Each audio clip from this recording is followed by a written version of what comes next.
I would say a few weeks into quarantine back in March, we were talking about how we could be capturing this particular moment in history.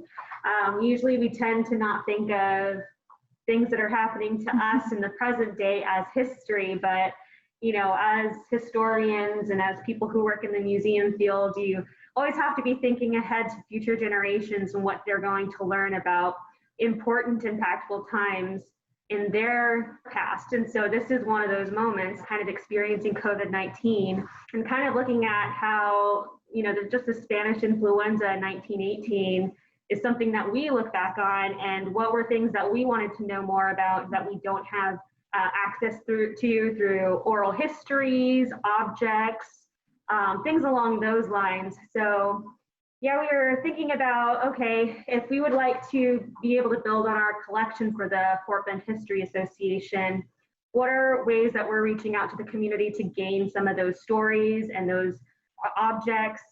And so, yeah, we came up with the idea of From a Distance, which is, kind of a play on words to kind of describe how we are having the social distance in real time with our friends, our families, our community, and really tell those stories that kind of capture how the community has really come together to help one another through this time, who the heroes are, who are either helping their communities, they're in the hospitals, helping patients, and then what objects kind of help tell those stories as well. So that's sort of what this exhibit is about.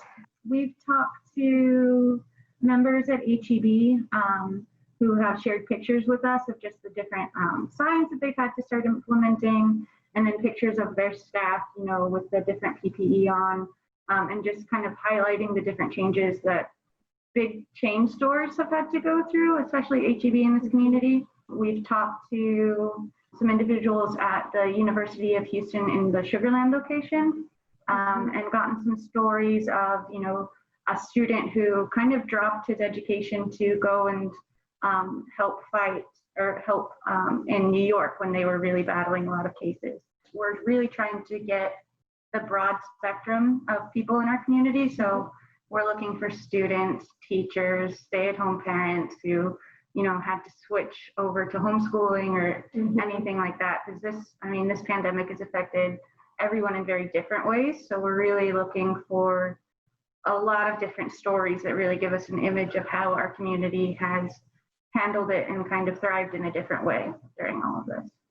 We do on our website have a tab that people can actually submit their work or their story.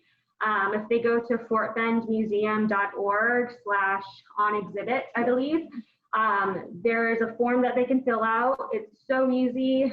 They can even attach some of their images through there. They can tell their story through that. And then it'll come to one of us, and we will end up reaching back out just to ask how they want to be involved or how they want us to share their story.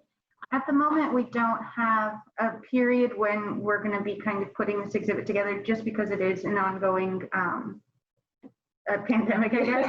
So in the middle of it. Yeah, we are hoping to later collect more physical objects from people, but we're kind of waiting for that and for our actual gallery to finish being renovated.